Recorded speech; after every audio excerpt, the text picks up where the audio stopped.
Here's what you've all been waiting for here. I just got this here from China today. This came to New Jersey, this weird packaging. Honestly, I thought this was like a bomb, really. I mean, look at this thing. No name on it. Probably had a sticker on it. I guess they just took it off and gave it a Force Hobbies YouTube RC channel, which is, that's what I already put down on my mail here. So, I just opened this thing here. Oh, this is so cool. Wow, look at this. Actually comes with like a real official packaging here from Vitavon. That is just incredible, guys. Look at this bulkhead here. Look how sick this is gonna look here. Can you just picture that bulkhead with this shiny ass M2C shock tower where I got it today? Very exciting here, guys. Yeah. Okay, guys. Yeah, I had some footage there. There was a loss, so this is like a. The next day here, I had to move all my M2C parts. And then we in the goes in the ground. Right, babe. And I do try to keep this as unprofessional as possible. I don't really get paid to do these videos, so there's no reason for me to take my time and go elsewhere. Leave my daughter inside the house by herself, so this is just regular videos of, I don't really make any professional time to make these videos, as you can see. So try to keep them as simple as possible and unprofessional at all times, really, since, you know, just my own hobby to do these videos as well. Since no, so yeah, I'm gonna take this cap off, guys. You can check out the Vitavon diff case here, and it's a beautiful color here.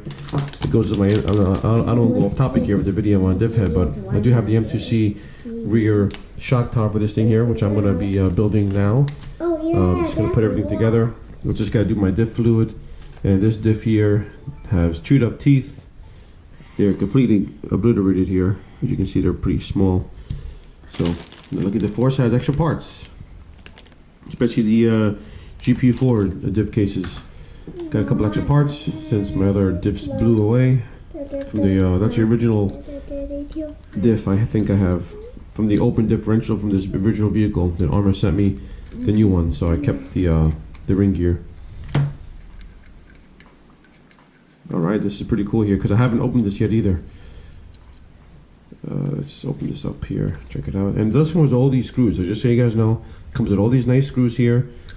Nice screws, perfect fit for your tools, unlike the Armor screws. So I'd recommend you use all these screws that come with it.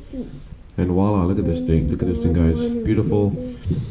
Really, really, really super nice quality. And the Force does like it, you know. I did hold a hot racing diff case at the hobby store. So, yeah, I mean, this is definitely a lot better quality than the hot racing one for sure. You know, the hot racing one did not have this. It just had the case here itself. The other stuff was separate package. I don't think you can buy everything together with the hot racing one, but the Power Hobby one, you can buy it all together as well. Power Hobby does make these as well, and I will be getting the Power Hobby one possibly for my Outcast 6S. So, but yeah, this is overall awesome. If you guys are in the market for a new diff case and you want to spend a little bit more money to get the Vitavon, you know, bulkhead, I highly recommend it. This is the silver to match the M2C chassis. So I just got the regular aluminum color here, which I think is fantastic. I wouldn't recommend going titanium color. It doesn't really match, nothing for this car. Alright, I went ahead and just put this whole diff case together so you guys can just check it out the way it sits. I have my GP4, so I am using the Outcast Creighton EXP differential here, which is way different than the original 6S stuff here. The teeth are a little different, so might have different play, but look, check this out.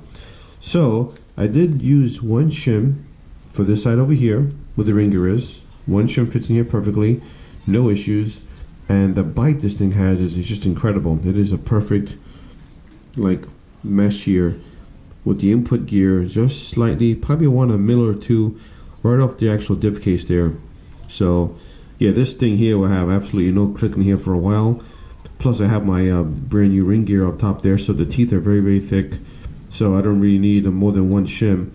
As your teeth wear down, of course your ring gear teeth wear down. It's just inevitable, it's going to happen like mine did. You can add another shim too, just to put them in a little bit to prolong your life of your diff and just get the maximum use. Once these teeth here get about halfway, which mine were, that's it. You know, you just want to get another ring gear. You don't want to keep the same one and keep pushing it in. Just nothing's going to work right. You're going to affect your input gear as well. So once these teeth wear down, guys, just get another one. Halfway down. You know, you're going to notice it. They could just get a lot smaller. You're going to get a lot smaller over time. You know, just get another one. I think like $20 for a ring gear. So, you know, $15 for the regular 6S. I'm not sure. But as you see here, it does have a little bit resistance here. See that? It spins nicely now.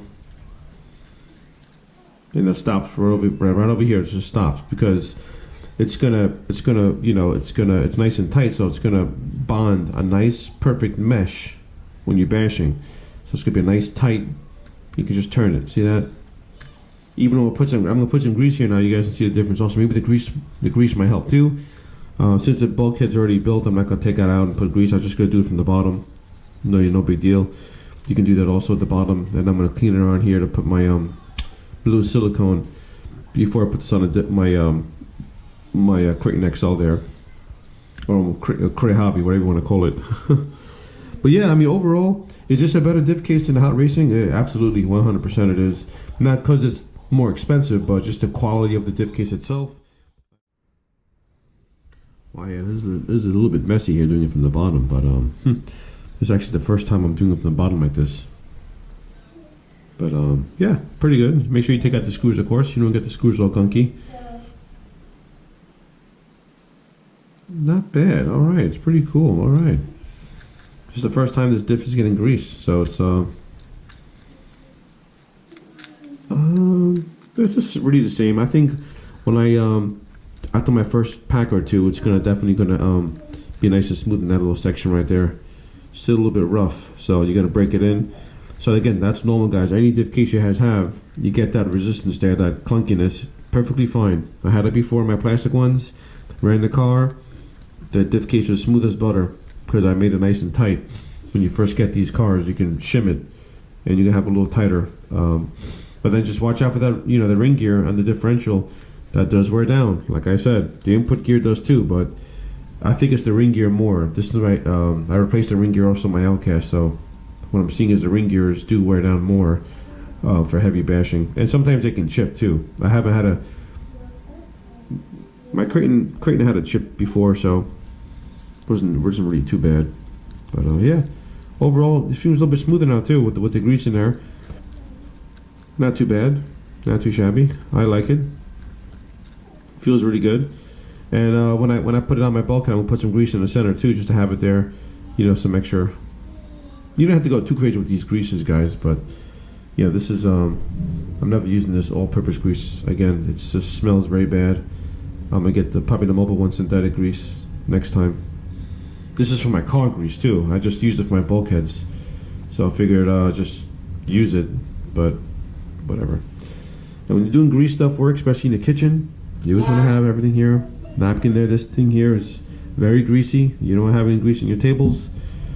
But there you have it. So yeah, overall good, definitely a good review here. I do know a thing about bulkheads because I seen a thing or two, that's for damn sure, in my previous videos there by destroying these things and rebuilding them. But yeah, guys, overall I am happy with the quality of this bulkhead here. You cannot go wrong with this bulkhead here if you think about purchasing one. I definitely recommend the Vitavon over the Hot Racing. That's the main two right now. And again, I mentioned before, we do have the Basher Queen one here. I don't know how much hers are, but I don't think they're very cheap. They're probably, if you ask me, probably over $100 for them. Vitavon and hers, I'm sure they're the same thing. I mean, these bulkheads been around before hers, before Basher Queens. So people know about these Vitavon bulkheads, And also, hey, you want to get a match? They make them in red, which is nice too. You have an EXP. You want to have that red theme in there. Go ahead. Do it. You're an RC enthusiast. You want to have your little, your little match your RC car. Go ahead and do it. The Force got the M2C shock tower, so it's pretty. I have a nice matching little set there. For them two guys. So it's good to have those different colors there too. The titanium, the aluminum, and the red too. Whatever color you choose, they're the same exact thing. I like just the regular CNC aluminum, which I got here. just to match my M2C chassis and my you know, my shock tower there. So, but there you have it, guys. It's an awesome, definitely an awesome bulkhead. I can't wait to put it on and, you know, give her a go with this thing.